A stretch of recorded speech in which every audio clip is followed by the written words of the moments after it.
The man women always run from. Episode 1. In the quiet village of Uminik, there lived a man called Okoro the Tall Palm. He was strong, handsome, and hardworking. But Okoro had one strange problem. Every time he got married, the woman would run away the next morning. He had married 10 wives, and none of them stayed. The first ran crying.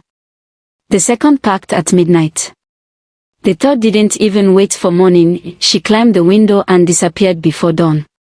People in the village began to whisper. Maybe he's cursed. Maybe he turns into something at night. Or maybe he snores like a lion. Even children sang songs when he passed. Okoro married today, wife go tomorrow. Okoro's heart grew heavy.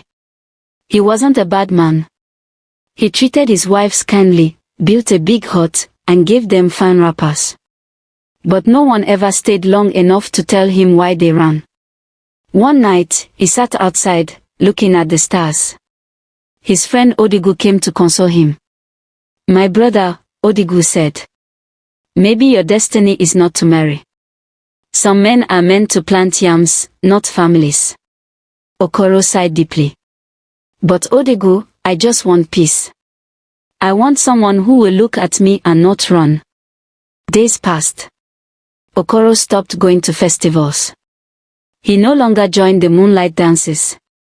People stopped inviting him to weddings. They said his presence might scare the bride away. But fate has a funny way of visiting when hope is gone. One hot afternoon, while Okoro was fetching water by the river, a woman's voice called from behind. "Excuse me, sir, can you help me lift this calabash?"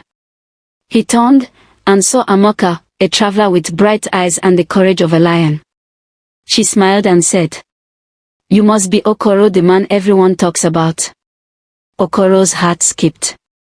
"Oh, you've heard of me." She nodded, still smiling. "Yes. They said every woman runs from you. But I'm not every woman."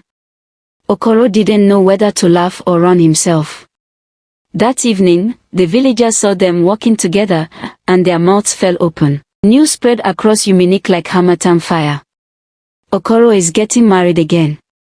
The villagers laughed till their stomachs hurt. Old Mama Ejima said, Let's see how long this one will last. Maybe till sunrise." Even the palm wine tapper joked. "I keep her breakfast ready. She might pack before the cock crows." But Amoka, the new bride, didn't mind the laughter. She walked through the market proudly, with her head high. When people mocked her, she smiled and said, "If 10 women ran, maybe they didn't understand him. I will." On the wedding day, the drums were louder than thunder. Okoro looked nervous, his palms sweating as the elders blessed their union. Amoka held his hand firmly and whispered, "Don't be afraid. I'm not here to run." The crowd shouted and danced. Even the chief smiled, saying, "If this woman stays, I will call her the Queen of Courage." That night, as the moon watched quietly, Okoro sat by the fire, afraid to speak. He had seen too many mornings of heartbreak. But Amoka laughed softly and said, "Why do you look like a man waiting for bad news?" Okoro sighed. "Because every time I sleep beside a wife, morning takes her away." She looked at him for a moment and said gently, "Maybe the problem is not the morning. Maybe it's the fear you carry before dawn." Morning came. The village waited. Old women gathered by the road. Children climbed trees just to see who would come out first, the wife or her load. But something strange happened. As the sun rose, smoke came from Okoro's kitchen. Someone was cooking. Amoka stepped outside, tying her wrapper, holding a broom. She smiled and greeted everyone. "Good morning, my neighbors. Please, let me sweep my compound." The whole village froze. Mouths opened. Eyes widened. For the first time, a wife didn't run. That night, people gathered under the big tree to talk. Some said she used charms. Others said maybe she didn't know the secret yet. But Amoka just laughed each time she heard them. She told Okoro, "Let them talk. I didn't marry them. I married you." Okoro smiled for the first time in years.